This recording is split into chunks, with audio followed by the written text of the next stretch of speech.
Ketika kemudian Rasul-Rasul ini mengajak mereka kepada tauhid, rupanya ajakan mereka tidak sesuai dengan hawa nafsunya. Bima la tahwa anfusukum, tidak sesuai dengan hawa nafsu kalian. Apa yang terjadi? Istakbartum, kalian pun sombong. Sombong artinya menolak kebenaran, menolak ajakan dakwah dan merendahkan para rasul. Maka sebagian kalian mendustakan rasul itu dan sebagian lagi membunuhnya.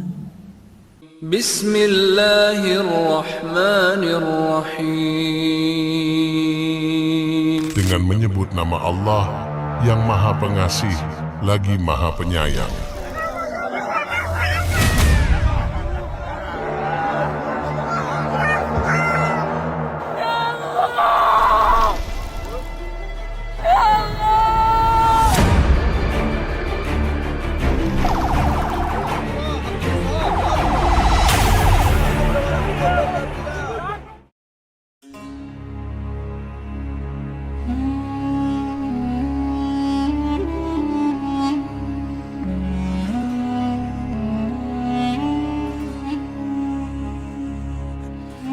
Assalamualaikum warahmatullahi wabarakatuh. Alhamdulillah, alhamdulillahilladzi arsala rasulahu bil huda wa dinil haq liyudhhirahu 'alad dini kullihi wa kafa billahi shahida wa kafa billahi wakila. Asyhadu an la ilaha illallah wahdahu rabbi la syarika lahu wa asyhadu anna Muhammadan abduhu wa rasuluhu alladzi la nabiyya ba'dah. Qala Allahu 'azza wa jalla, ya ayyuhalladzina amanu taqullaha haqqa tuqatih wa la tamutunna illa wa antum muslimun. Fa inna asdaqal hadithi kitabullah wa khairal huda huda Muhammadin sallallahu alaihi wasallam wa syarrul umuri muhdatsatuha wa kullu muhdatsatin bid'ah wa kullu bid'atin dhalalah wa kullu dhalalatin finnar. Ma'asyiral muslimin yang dimuliakan Allah Subhanahu wa taala, alhamdulillah pada malam hari ini dengan izin Allah Subhanahu wa taala kita bisa kembali berkumpul di Masjid Jabal Arafah ini. Dan tema pada malam hari ini sebagaimana sudah disebar tentang kisah nabi-nabi yang dibunuh oleh kaumnya. Ma'asyiral muslimin yang dimuliakan Allah Subhanahu wa taala, Nabi sallallahu alaihi wasallam pernah bersabda, inna asyaddal bala indallahil anbiya. Sesungguhnya yang paling dahsyat dari ujian yang Allah Subhanahu wa taala berikan kepada manusia, yang pertama adalah para nabi. Tsummal amsalu fal amsal. Baru kemudian di bawah nabi dan di bawahnya lagi. Dari sini menunjukkan bahwa para nabi dan rasul sengaja Allah Subhanahu wa taala timpakan ujian yang lebih berat dibandingkan yang lainnya, karena mereka akan dijadikan qudwah, akan dijadikan teladan oleh umat manusia. Sehingga wajar ketika mereka diberikan musibah oleh Allah, umat bisa melihat kesabarannya. Dari situlah mereka layak untuk dicontoh dan diikuti.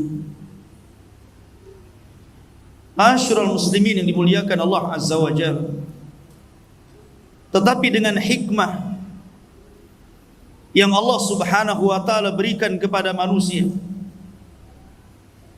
tidak ada satupun rasul dari rasul-rasul ulul azmi minar rusul yang mati dibunuh. Dan itulah isyarat daripada perkataan Hasan Al-Basri rahimahullahu ta'ala, ma qutila ahadun min rusulin min ashabis syariah. Tidak ada satupun dari rasul yang diutus oleh Allah Subhanahu wa ta'ala yang membawa syariat. Karena Nabi SAW diutus itu meneruskan syariat yang lama, tetapi Rasul diutus untuk membawa syariat baru dan tidak mengikuti syariat lama, walaupun tujuannya sama, mentauhidkan Allah Subhanahu wa ta'ala. Karena masing-masing Rasul itu berbeda syariat dan berbeda cara ibadah, namun tujuannya sama, tauhid. Tetapi upaya pembunuhan ada,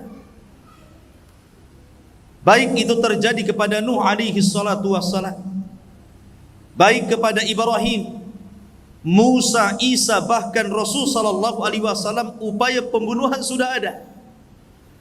Tetapi Allah tidak takdirkan mereka mati dibunuh.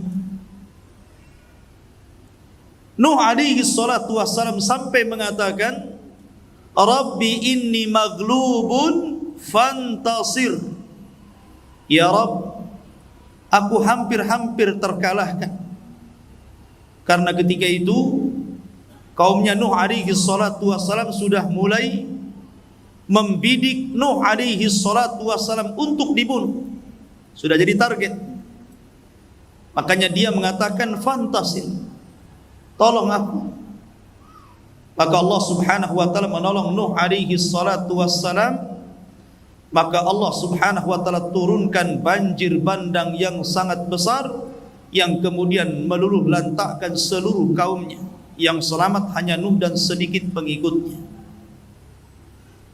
Begitu juga Ibrahim, upaya pembunuhan sudah ada. Bahkan Ibrahim alaihi salatu wassalam nyata-nyata dilempar ke dalam api. Tetapi Allah Subhanahu wa ta'ala takdirkan Ibrahim tidak mati. Bahkan Allah Subhanahu wa ta'ala berfirman, Qul ya naru kuni bardan wa salaman ala Ibrahim. Katakan ya Ibrahim kepada api, jadilah kau dingin. Jadilah kau dingin dan selamatkan Ibrahim. Maka api menjadi dingin dan Ibrahim terselamatkan dan tidak jadi mati dibunuh. Nabi Musa alaihi salatu wassalam sama, dikejar-kejar oleh pasukan besar Fir'aun loh ya. Seluruh pasukannya dibawa, langsung dipimpin oleh Fir'aun untuk mengejar Musa alaihi salatu wassalam dan orang-orang lemah dari Bani Israel yang mengikutinya. Tetapi Allah Subhanahu wa ta'ala takdirkan berbeda. Apa yang dikehendaki Fir'aun berbeda dengan kehendak Allah Subhanahu wa ta'ala. Harusnya dia membunuh Musa, tetapi Allah justru mengazab dirinya. Upaya pembunuhan sudah ada di sini. Nabi Isa alaihi salatu wassalam sama dikepung oleh pasukan kerajaan. Tetapi Allah Subhanahu wa ta'ala selamatkan Isa. Kemudian diserupakan salah satu dari hawariyunnya yang serupa dengan wajah Isa bin Maryam. Kemudian Isa ditidurkan dan diangkat ke langit. Dialah yang ditangkap, diseret, kemudian digantung, disalib dan dibunuh. Kemudian Yahudi mengklaim bahwa mereka qatalnal Masih ibn Maryam, kami sudah membunuh Isa. Tapi Allah katakan, wa ma qataluhu wa ma sallabuhu walakin syubbiha lahu.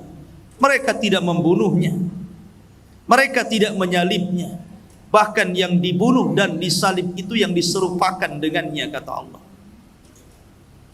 Nabi juga sama, ada upaya pembunuhan, bahkan berkali-kali. Ketika hijrah, dikepung rumahnya, tapi Nabi selamat. Ketika perang Khaybar, Nabi SAW diracun oleh seorang wanita Yahudi. Tapi Nabi SAW selamat. Reaksi racun itu baru kemudian, udah lama tuh, tidak langsung meninggal ketika itu. Kemudian di Uhud banyak upaya-upaya pembunuhan kepada Nabi SAW. Tapi Allah Subhanahu wa taala tidak menjadikan Rasul dibunuh, tetapi Rasul meninggal karena sakit. Dari sini ma'asyiral muslimin yang dimuliakan Allah Azza wa Jalla, tidak ada satupun ulul azmi minar Rasul mati dibunuh. Tetapi pembunuhan ini terjadi kepada para nabi. Dan umumnya adalah nabi-nabi yang diutus kepada Bani Israel.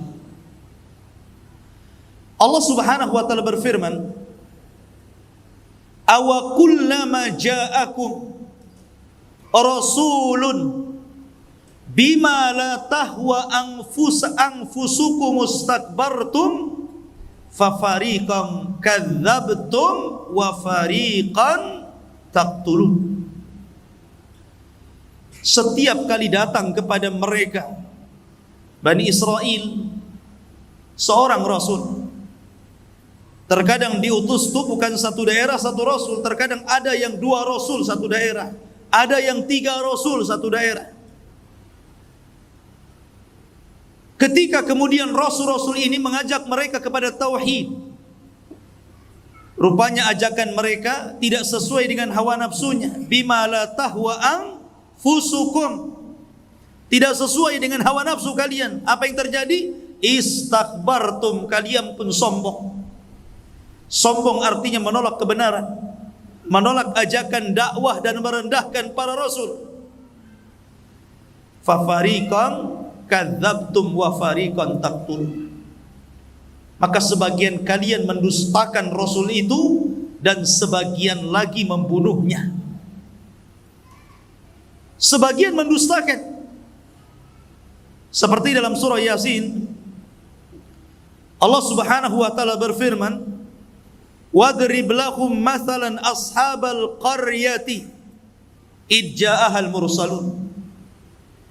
Ya Muhammad, berikan permisalan kepada tokoh-tokoh Quraisy itu tentang sebuah negeri ketika para rasul diutus kepada negeri itu. Id arsalna ilaihim itsnaini, ketika kami utus 2 rasul kepada mereka, 2 nabi kepada mereka kami utus sekaligus. Fakadzabuhuma, justru mereka mendustakan keduanya. Kemudian fa'azzajna bisalithin, ketika 2 nabi didustakan, Allah tambah lagi 1 nabi, jadi 3 nabi lagi. Kemudian faqalu, mereka mengatakan, para utusan ini mengatakan, inna ilaikum mursalun, kami ini utusan Allah untuk kalian. Kami ini adalah utusan Allah untuk menyampaikan wahyu Allah kepada kalian. Tetapi mereka mengatakan, qalu ma antum illa basyarun mithluna, kalian ini siapa? Kalian ini sama dengan kami. Kalian ini manusia biasa, sama dengan kami. Wa ma anzalar rahmanu min syai'in in antum illa takdzibun, bahkan tidak ada satupun ayat yang turun kepada kalian, kalian ini hanya melakukan kedustaan saja. Saya katakan apa? Fafariqam kadzabtum, ada sebagian orang mendustakan. Mereka dustakan. Mendustakan para nabi dan rasul dalam dakwah mereka ini akan berlangsung kepada turunannya. Siapa turunan para nabi dan rasul? Para ulama. Karena para ulama itu warathatul anbiya. Ulama itu pewaris para nabi. Maka ketika para ulama berusaha untuk menyampaikan warisan para nabi dan rasul, maka kenyataan yang mereka hadapi akan persis seperti yang dihadapi para rasul. Mereka pun sama akan didustakan. Sama akan didustakan. Siapa kamu ini? Bahkan lebih parah, munculnya di zaman sekarang Islam liberal. yang mereka mengatakan tafsir para ulama dulu, sekelas para sahabat, para tabi'in, para tabi'ut tabi'in, itu layak di zamannya saja. Memang relevan sesuai dengan zamannya. Tapi kalau di zaman sekarang nampaknya kurang relevan, kurang layak. Harusnya kita tafsiri Quran Sunnah itu sesuai dengan zaman kita. Mereka juga manusia, kita juga manusia. Allah berikan akal kepada mereka, Allah juga berikan akal kepada kita. Dan Allah katakan, afala tatafakkarun, kenapa kalian tidak berfikir? Lihat, dalilnya Quran loh ya. Quran yang menyuruh kita berfikir katanya. Ya beda. Ya. Mereka para ulama warasatul anbiya, menguasai bahasa Arab dengan fasih, menguasai kaedah-kaedah syariah. Sementara Anda kadang-kadang memahami Islam dari terjemahan Al-Quran. Tidak sama. Pandangan para ulama itu tajam ke depan. Ma'asyiral muslimin yang dimuliakan Allah Azza wa Jalla. Jadi surah Yasin ini sebenarnya menjelaskan tentang sebuah negeri diutus kepada mereka 3 rasul. Dan ini menunjukkan keras kepalanya negeri itu. Kalau tidak keras kepala, satu saja cukuplah. Oh sampai 3 pula gitu. Menunjukkan negeri itu memang keras kepala, keras hati dan kepala lagi gitu. Mereka menolak dakwah Nabi. Sehingga kemudian ketika mulai mereka berani kepada 3 nabi ini dan hendak bukan hanya sekedar mendustakan dan hampir-hampir membunuh mereka, rupanya Allah Subhanahu wa taala takdirkan ada juga yang membela para nabi itu. Kemudian dijelaskan, wa jaa min aqsal madinati rajulun yas'a. Rupanya ada satu anak muda, dalam riwayat dia seorang penjahit. Dia beriman kepada dakwah 3 utusan ini, berusaha untuk mencegah kaumnya jangan sampai menyakiti 3 nabi itu. Kemudian mengatakan, ya qaumi ittabi'ul mursalin, ittabi'u ma la yas'alukum ajra wa hum muhtadun, ma liya la a'budu alladhi fatarani wa ilaihi turja'un. Wahai kaumku, ikuti Rasul itu, ikuti nabi-nabi itu, karena mereka berdakwah itu tidak meminta upah sedikit pun kecuali Allah yang akan memberi. Dan mereka orang-orang yang diberikan petunjuk. Sampai kemudian terus menasihati. Ketika menasihati marah kaum ini. Akhirnya dipukuli anak muda itu. Bahkan ada yang mengatakan dimasukkan ke lubang kemudian dilempari batu sampai mati. Ya. Sampai mati anak muda itu membela Rasul. Ketika kemudian ruhnya melayang, ruhnya terpisah dari jasadnya, maka Allah Subhanahu wa taala katakan, qila dkhulil jannah, masuklah kau ke dalam surga. Kemudian ketika ruh anak muda yang membela Rasul itu sudah di surga, apa katanya? Masih sempat dia menyayangkan kaumnya dan mengatakan, qala ya laita qaumi ya'lamun bima ghafara li rabbi wa ja'alani minal mukramin.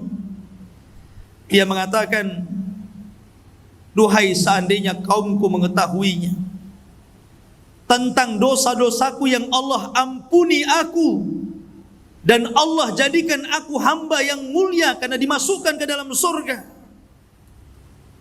Wa ma anzalna ala qaumihi min ba'dihi min jundin minas sama wa ma kunna munzilin. Ketika anak muda ini mati, kemudian ruhnya dicabut dan dimasukkan ke dalam surga, Allah tidak membalas dengan mengirim pasukan banyak malaikat, tidak. Allah cukup mengutus Jibril. Jibril turun, kemudian berdiri di gerbang desa. Kemudian apa? In kanat illa sayhatan wahidah. Tiba-tiba Jibril berteriak 1 kali teriakan, fa idzahum khamidun, seluruh manusia mati di rumah-rumah mereka.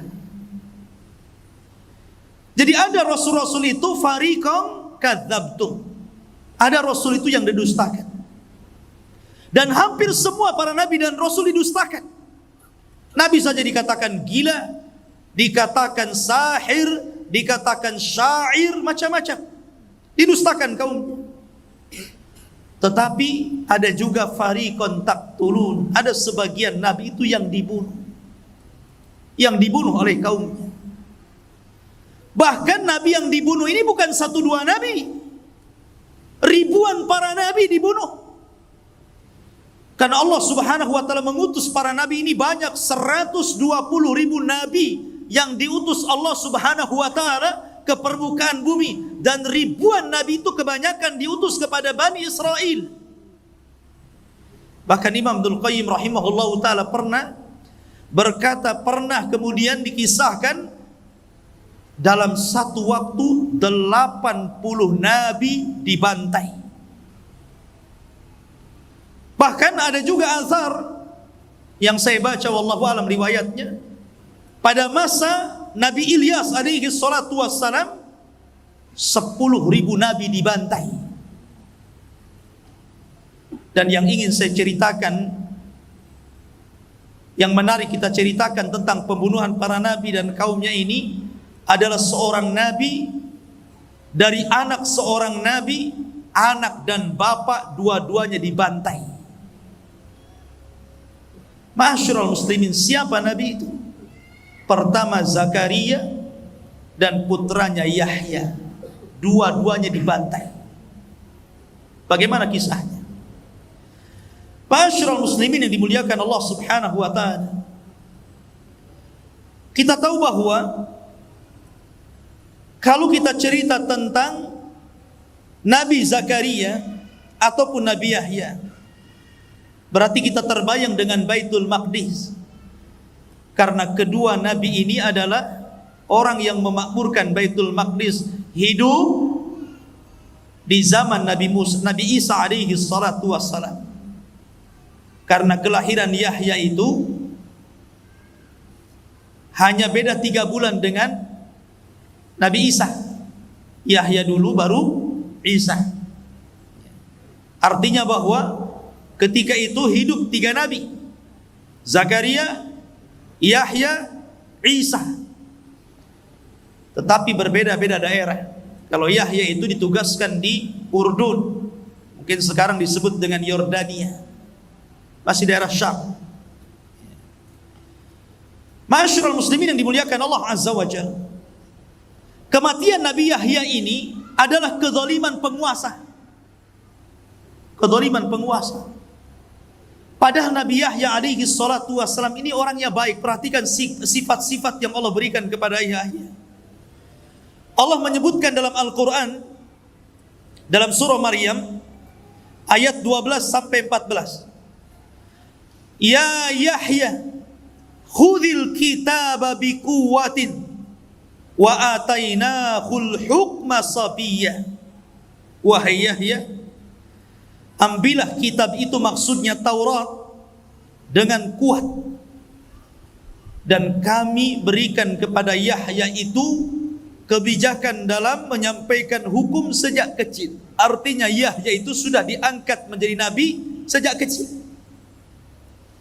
Kalau Nabi SAW diangkat setelah 40 tahun kan, ini sudah sejak kecil sudah diangkat jadi nabi. Makanya dikisahkan di usia anak-anak Yahya ini selalu diajak main oleh kawan-kawannya. Anak-anak kecil kan suka main gitu kan. Apalagi usia 7 tahun, 8 tahun kan suka main. Tapi Yahya mengatakan apa? Innama lastu, sesungguhnya saya tidak khuliqtu bil la'ibi. Sesungguhnya saya tidak diciptakan untuk main-main. Kalau kalian main-main silahkan, tapi saya diciptakan bukan untuk main-main. Oh, kalau ada anak kecil kayak gini mantap. Justru anak kecil sebaliknya, saya diciptakan untuk main-main katanya. Tapi ini tidak. Dia mengatakan saya diciptakan untuk beribadah bukan untuk main-main. Makanya Yahya itu sedari kecil dia betul-betul mengikuti gaya bapaknya Zakaria. Walaupun Yahya ini sebenarnya kelahiran yang aneh. Kenapa? Karena bapaknya usianya 100 tahun, ibunya 90 tahun, dinyatakan mandul, tapi karena nilai sebuah doa Allah kabulkan dan juga berlomba-lomba dalam kebaikan Zakaria. Akhirnya Allah Subhanahu wa taala kabulkan, punya anak namanya Yahya. Kemudian Allah mengatakan wahananan min ladunna.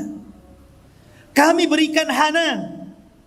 Hanan itu biasanya dipakai dalam kalimat kasih sayang ibu kepada anak. Hananul walid liwalidihi. Kasih sayang ibu kepada anak. Saya kira seorang ibu, saya yakin sangat sayang dengan anak. Tetapi Nabi Yahya alaihi salatu wassalam Allah berikan sifat keibuan, seolah-olah dia sayang dengan bapaknya Zakaria, karena Zakaria sudah tua. Makanya diberikan sifat itu. Makanya di akhir ayat Allah mengatakan wa barran biwalidayhi, dan Yahya itu orang yang paling berbuat baik dengan orang tuanya. Wa hananan min ladunna, wa zakatan, orangnya bersih hatinya, wa kana taqiyya, orangnya takwa, wa barram biwalidayhi, orangnya berbuat baik kepada orang tua. Lihat, ini orang baik, kenapa bisa dibunuh? Walam yakun jabbaran asiyya, dan dia bukan orang sombong dan bukan ahli maksiat.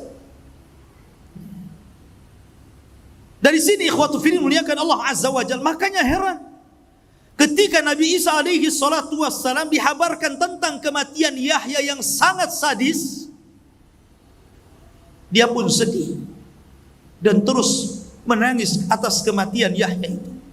Ceritanya begini. Di Damaskus itu ada seorang raja zalim namanya Haddad ibn Hadar. Raja zalim. Tapi walaupun demikian, kalaupun ada apapun, raja ini terkadang juga minta fatwa kepada Yahya alaihi salatu wassalam.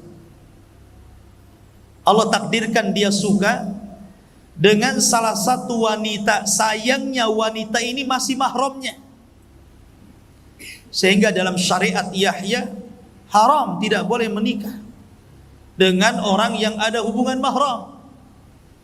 Sama di syariat kita juga sama. Tetapi karena orang tua gadis ini, karena dalam riwayat, ini dalam riwayat yang lain ceritanya, raja ini punya istri, istrinya sudah tua. Kemudian dia punya anak, tapi bukan dari sang raja, dari bapak yang lain. Anak ini cantik. Lah si raja ini sudah tidak mau lagi sama istrinya karena sudah tua, jelek. Akhirnya sama istrinya itu disuruh nikah dengan anaknya, tapi bukan anak sang raja, dari laki-laki lain. Ada yang mengatakan bahwa yang dinikahi itu putri bibinya, dan dalam syariat mereka tidak boleh.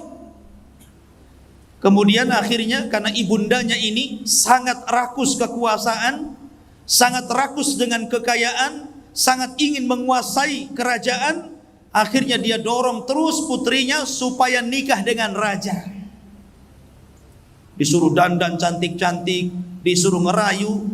Akhirnya sang raja pun tertarik dengan wanita itu dan tergila-gila. Nyala, antum saja kalau dirayu perempuan, jangankan yang cantik, yang jelek saja kelepek-kelepek ya. Masyarul muslimin yang dimuliakan Allah azza wa jalla. Lah rupanya orang-orang pun berbicara tentang itu. Akhirnya mulai melebar tuh. Karena mulai melebar, apalagi kemudian sudah terdengar ke telinga Yahya, dan Yahya memfatwakan haram, tidak boleh, dan didengar oleh manusia banyak. Akhirnya kemudian mereka pun meminta fatwa kepada Yahya. Kenapa tidak ke Zakaria?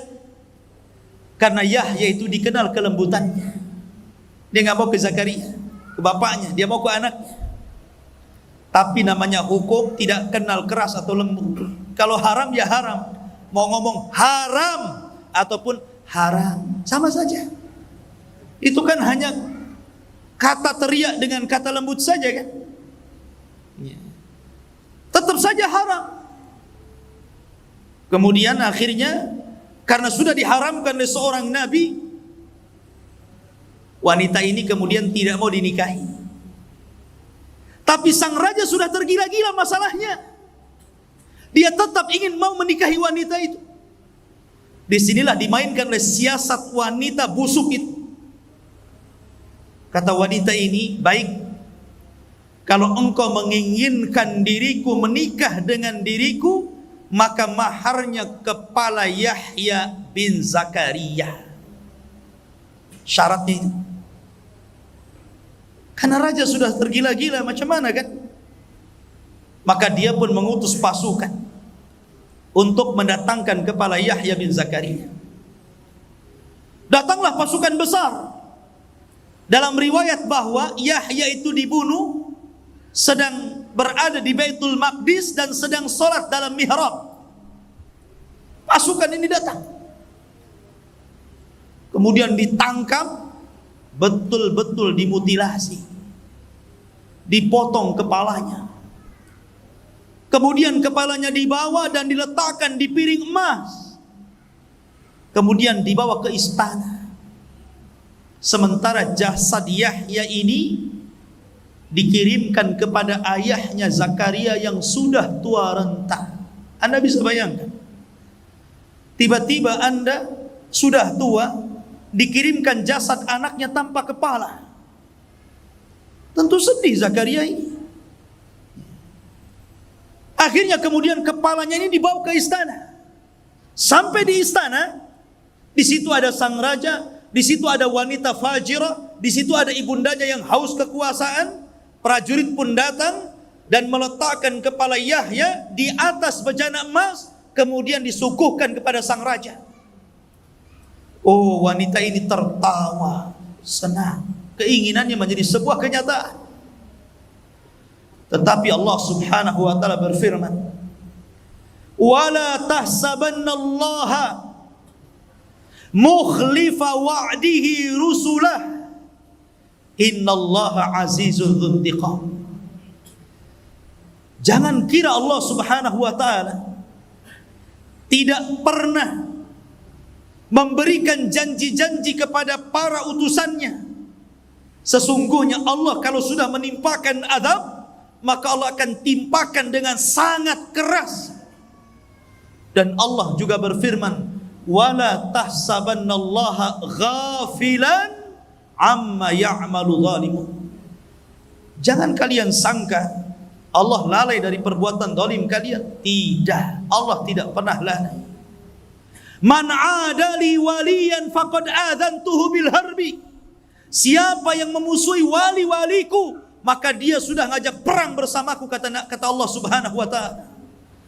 Maka ketika wanita ini tertawa terbahak-bahak karena bahagianya, tiba-tiba Allah kirimkan gempa dalam istana.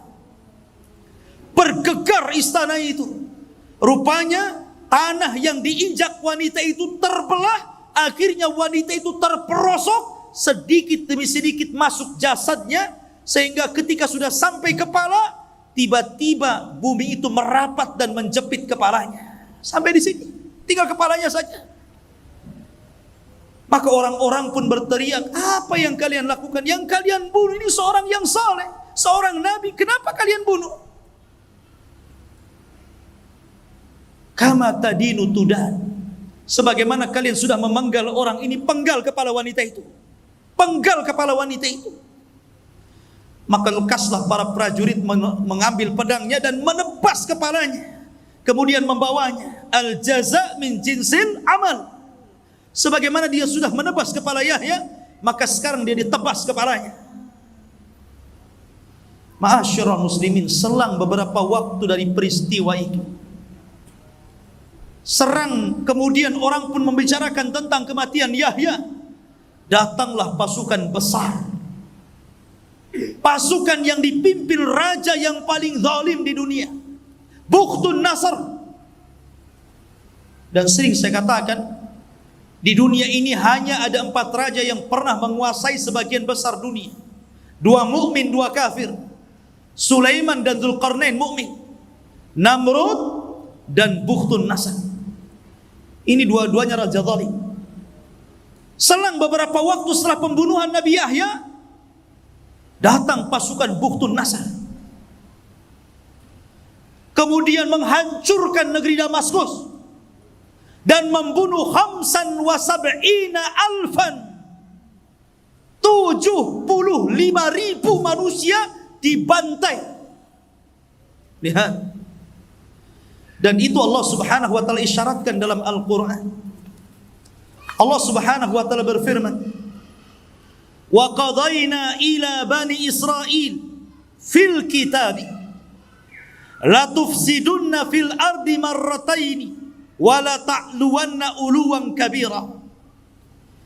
Dan Allah berfirman, kami telah pastikan, kami telah putuskan kepada Bani Israel, dan itu tercatat dalam kitab Taurat, sungguh mereka akan merusak 2 kali di permukaan bumi. Kemudian mereka akan sombong dengan sombong yang sangat besar. Fa idza jaa wa'du ulahuma, maka apabila telah datang janji salah satu dari keduanya, ba'atsna 'alaikum, kami akan bangkitkan kepada kalian wahai Bani Israel, ibadan lana, hamba-hamba kami, uli ba'sin syadid, yang memiliki kekuatan yang sangat besar. Faja'u, mereka akan datang khilalad diyar, dan meluluh lantakkan desa-desa kalian. Wa kana wa'dan maf'ula, dan ini ketetapan yang pasti bagi Allah. Allah isyaratkan dalam Quran, karena kalian sudah membunuh Yahya, datang pasukan besar yang lebih zalim lagi, kemudian menghancurkan negara itu. Bahkan 75.000 dibantai oleh Bukhtun Nasr. Sebelum peristiwa Bukhtun Nasr, sebelum kedatangan Bukhtun Nasr dan melulantakkan kerajaan yang telah membunuh Yahya itu, apakah mereka mencukupkan membunuh Yahya? Tidak. Iblis tidak terima kalau seorang nabi yang dibunuh cuma 1. Kalau bapaknya masih hidup. Bapaknya masih hidup, Zakaria. Dia sudah tua. Maka ketika para pembunuh ini berkumpul, syaitan datang, menjelma manusia, kemudian membicarakan tentang tuduh-tuduhan kepada Zakaria, dan mengatakan, kalian ingat tidak? Maryam kan dahulu punya anak namanya Isa. Tidak ada bapaknya. Dan tidak ada yang masuk ke mihrab Maryam kecuali Zakaria. Jangan-jangan Zakaria yang menghamili Maryam. Nah, mulailah dia. Syaitan didatang. Bangkit orang-orang. Itu baru saja membunuh anaknya itu. Akhirnya mendengar bahwa Zakaria akan dibunuh, Nabi Zakaria pun sembunyi ke dalam hutan. Kemudian dalam hutan tersebut ada satu pohon yang menolong Zakaria, disuruh sembunyi dalam pohon itu. Tiba-tiba pohon itu belah, dan itu mukjizat Zakaria. Masuklah Zakaria di situ. Namun sayangnya iblis datang. Ketika Zakaria masuk, bajunya kemudian ditarik sedikit, sehingga ketika pohon itu rapat, nampak tuh ada bajunya, sedikit saja. Ketika pasukan itu mengejar Zakaria sampai ke hutan, maka iblis datang dan mengatakan, aku tahu di mana Zakaria bersembunyi. Dan untuk memastikan kebenaran ucapan iblis ini, dia memperlihatkan baju yang keluar dari pohon itu. Itu dia di situ. Dari sinilah maka para prajurit membawa gergaji. Dari situlah kemudian mereka memotong pohon itu persis di lambungnya sih. Seolah-olah digergaji jadi 2. Namanya manusia ya kesakitan lah. Walaupun dia seorang nabi. Karena dia bukan malaikat. Zakaria sempat dia kemudian berteriak kesakitan. Tetapi Allah Subhanahu wa taala berfirman, "Ya Zakaria, Kalau engkau terus berteriak karena kesakitanmu, la khusifa bihimul ardu, tentu bumi akan ditimpakan kepada mereka untuk menelannya. Setelah Zakaria tahu kalau dia sampai terus meneriakkan rasa sakitnya, kaumnya akan ditelan bumi dan akan ditelan oleh bumi yang sangat besar ini, maka dia tutup lisannya dengan bajunya supaya jangan berteriak. Kenapa? Rahmatan li ummatihi, karena masih punya kasih sayang dengan umatnya. Masih kasih sayang, dia berharap walaupun kematian putranya seperti itu, kematian diri seperti itu, masih berharap kaumnya ini sadar, bertobat kepada Allah, diutus kepada mereka seorang rasul yang menyadarkan mereka. Dan ini mulianya Zakaria yang patut dicontoh siapapun. Ketika kabar kematian keduanya sampai kepada Isa, Isa sedih.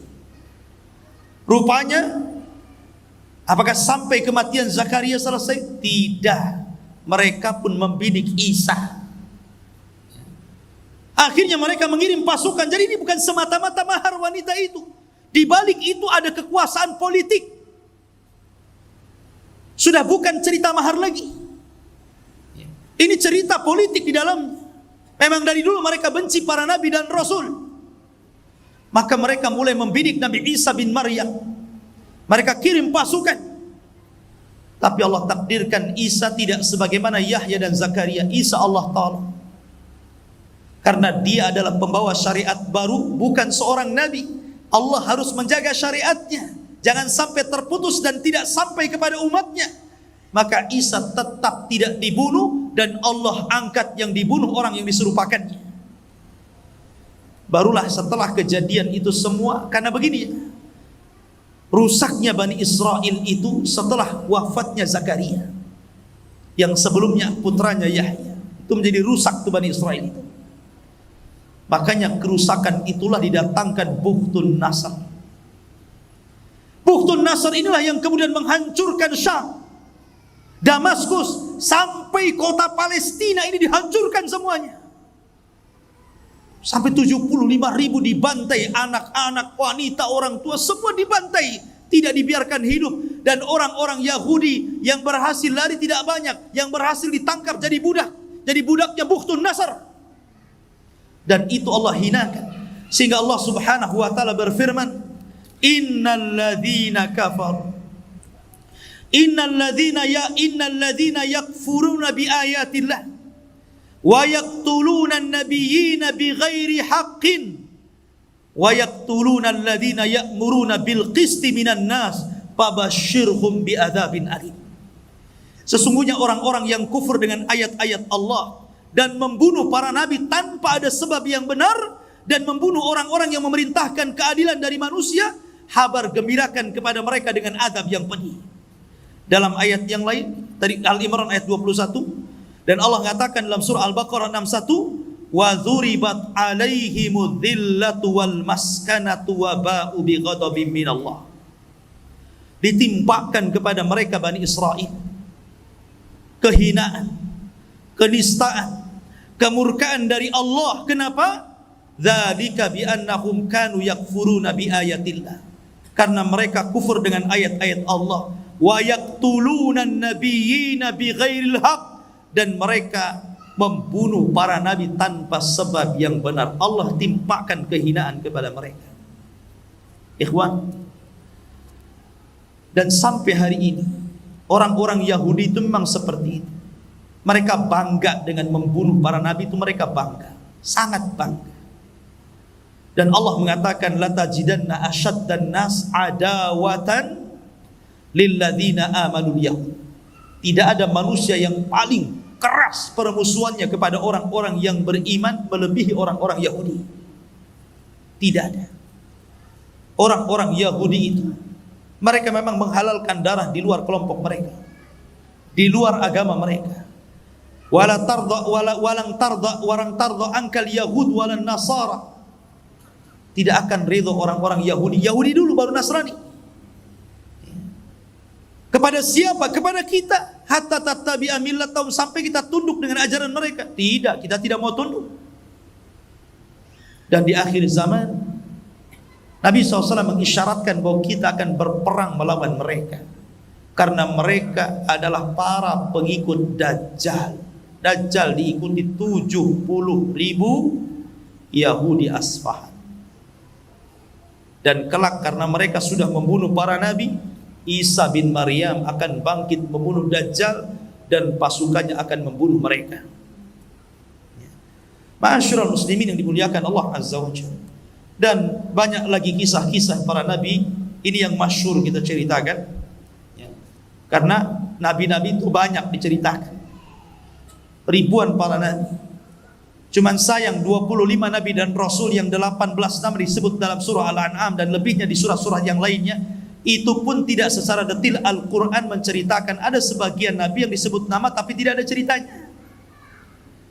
Tapi ada nabi dari awal sampai akhir diceritakan. Ada nabi global saja diceritakan. Tapi yang jelas bahwa Al-Quran ingin mengatakan kepada kita, la nufarriqu baina ahadin mir rusuli. Kita tidak boleh membeda-bedakan para nabi dan rasul kepada siapapun mereka diutus Allah Subhanahu wa taala. Wallahu a'lam bissawab. Mudah-mudahan ada manfaatnya. Subhanakallahumma wa bihamdika asyhadu an la ilaha illa anta astaghfiruka wa atubu ilaik. Allahu ta'ala. Assalamualaikum warahmatullahi wabarakatuh.